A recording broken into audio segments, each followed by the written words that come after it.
Penumpang yang terhormat, saya Kapten Penerbangan kali ini. Selamat datang di penerbangan 914. Silakan kencangkan sabuk pengaman dan perhatikan tanda bebas asap rokok. Kita akan lepas landas dalam 5 menit. Saat berada pada ketinggian jelajah, kami akan menyajikan minuman untuk Anda. Waktu tempuhnya selama 37 tahun. Semoga perjalanan Anda menyenangkan. Apa yang akan Anda lakukan jika Anda dalam perjalanan ke kota lain, namun tiba-tiba malah mendarat? Bukan cuma di kota lain, tapi juga di negara lain. Mungkin orang yang suka berpetualang akan menikmatinya, namun kebanyakan dari kita pasti kebingungan. Bahkan orang paling nekat sekalipun akan terheran-heran kalau diberitahu bahwa ia telah terbang selama hampir setengah abad. Pada 2 Juli 1955, pesawat Pan Amerika dengan nomor penerbangan 914 lepas landas dari New York menuju Miami, Florida. Saat itu cuaca cerah dan 57 penumpang di dalamnya sedang menantikan keindahan pantai di Florida. Pesawat tersebut lepas landas tanpa masalah. Namun 3 jam kemudian, ketika seharusnya pesawat sudah mendarat di bandar udara tujuan, pesawat tersebut tidak kunjung terlihat. Radar menara kontrol di Miami tidak melihat tanda-tanda kedatangan pesawat ataupun sinyal darurat yang mereka terima. Ketika pengatur lalu lintas udara menghubungi menara kontrol di New York, mereka mendapatkan jawaban yang membingungkan.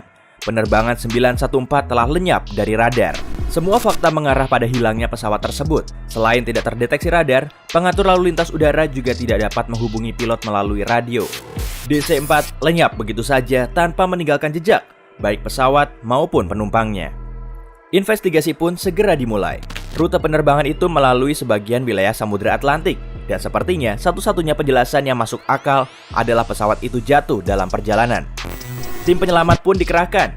Penjaga pantai menyisir lautan, namun tidak ditemukan petunjuk sama sekali.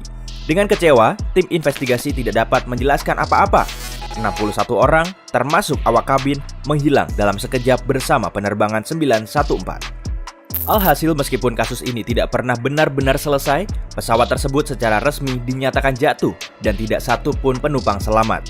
Meskipun ada banyak pertanyaan dari para keluarga korban, tidak ada yang bisa menjelaskan apa yang sebenarnya terjadi pada penerbangan 914 hingga setidaknya 37 tahun kemudian. Kisah berlanjut pada 9 September 1992 di Caracas, Venezuela. Juan de la Corte, pengatur lalu lintas udara di Bandar Udara Caracas, mengawali harinya seperti biasa. Juan kembali bekerja, membuat segelas kopi, lalu kembali mengawasi pesawat di meja kerjanya.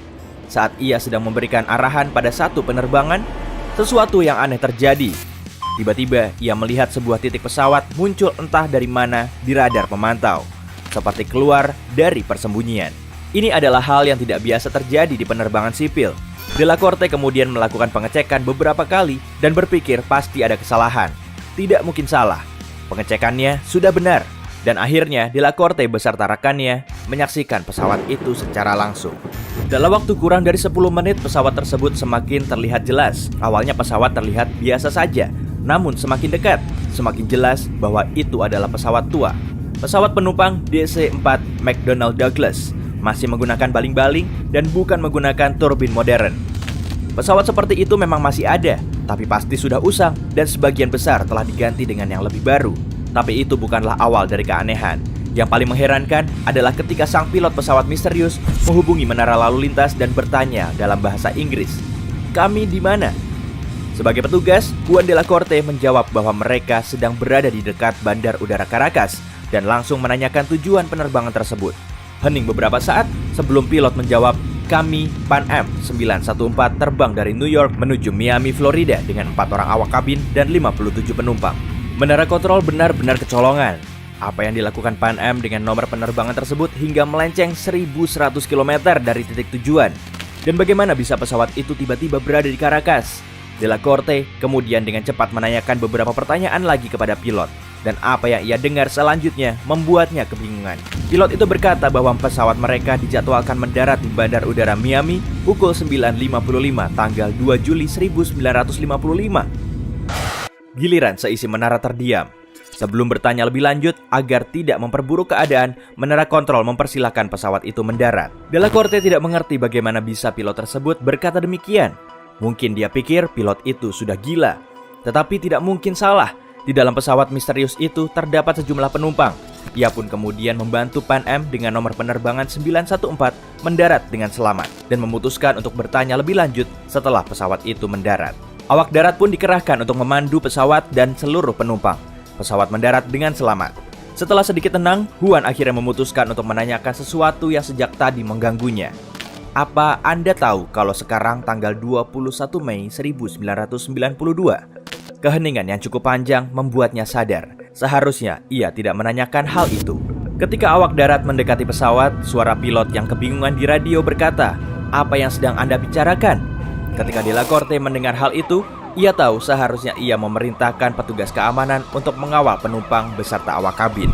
Bagaimanapun juga, saat mereka mendekati pesawat, sang pilot melakukan hal yang tak terduga. Huan mendengar kapten berucap dengan panik, "Tidak, jangan mendekat, kami pergi sekarang juga." Ia menyalakan kembali mesin pesawat dan segera menuju jalur lepas landas tanpa menunggu aba-aba. Huan berusaha untuk mencegahnya melalui radio, mengatakan bahwa dirinya dapat membahayakan keadaan, tetapi sang pilot tidak merespons. Dia tetap mengendalikan pesawatnya menuju jalur lepas landas, menaikkan kecepatan dan mengudara. Untuk beberapa saat, pesawat tersebut masih terlihat di udara. Segera setelahnya, pesawat terpantau oleh radar, lalu lenyap kembali. Tidak ada kata yang dapat menggambarkan keterkejutan Huan dan rekan-rekannya di menara kontrol. Mereka baru saja melihat pesawat tua yang muncul entah dari mana. Pilotnya memberitahu jika pesawat tersebut seharusnya terbang menuju Miami dan sebelum mereka dapat melakukan apapun, pesawat misterius itu kembali lepas landas dan lenyap kembali. Seperti halusinasi saja, tidak ditemukan jejak apapun dari pesawat tersebut dan hingga saat ini tidak ada yang dapat menjelaskan apa yang tengah terjadi di Caracas pagi itu. Kalian mencium itu? Bau amis kan? Ya begitulah. Banyak sekali perdebatan tentang kebenaran peristiwa itu. Kembali ke tahun 1985, sebuah tabloid mingguan bernama Weekly World News adalah majalah pertama yang memberitakan tentang kejadian ini.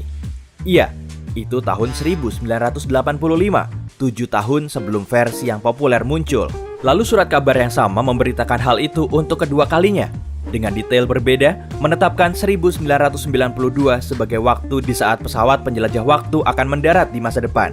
Foto Juan Delacorte, petugas lalu lintas udara di Caracas, juga berbeda dari versi 1985, sehingga diumumkan secara luas bahwa berita tersebut adalah hoax dan kemudian menjadi legenda urban. Bagaimanapun juga legenda itu tetap hidup dan banyak sumber menceritakannya kembali dengan versi mereka. Bahkan beberapa menyebutkan para penumpang akhirnya pulang ke rumah dengan selamat dan anehnya tidak satu pun dari mereka terlihat 37 tahun lebih tua. Sedangkan orang-orang yang mereka kenal menua seperti orang-orang pada umumnya. Mereka mengatakan dokter memeriksa sang pilot, awak kabin dan penumpang, namun tidak terdapat kelainan sama sekali. Mereka semua sehat walafiat. Bagian ini tidak dapat dipercaya karena tidak ada satu bukti pun mengenai 61 orang yang kembali dari perjalanan selama puluhan tahun itu. Ayolah, sudah, mana mungkin mereka tidak makan. Satu hal yang terus bermunculan di internet dan membuat penasaran para pecinta cerita paranormal adalah sebuah kalender kecil yang entah bagaimana tertinggal di jalur lepas landas Bandar Udara Caracas sesaat sebelum pesawat itu mengudara. Kalender tersebut berasal dari tahun 1955 dan itu adalah satu-satunya peninggalan dari kejadian aneh itu. Masih banyak orang yang mengklaim bahwa kalender tersebut sungguhan, tapi sekali lagi, tidak ada bukti keberadaan kalender tersebut. Ya, siapa tahu ini memang hanya legenda urban, atau bisa jadi ini adalah upaya konspirasi untuk menutupi fakta bahwa perjalanan lintas waktu itu mungkin dilakukan. Kita tidak tahu pasti. Ting ting. Bagaimana menurut Anda? Apakah penerbangan 914 tersesat di lorong waktu selama 37 tahun? Atau itu cuma hoax?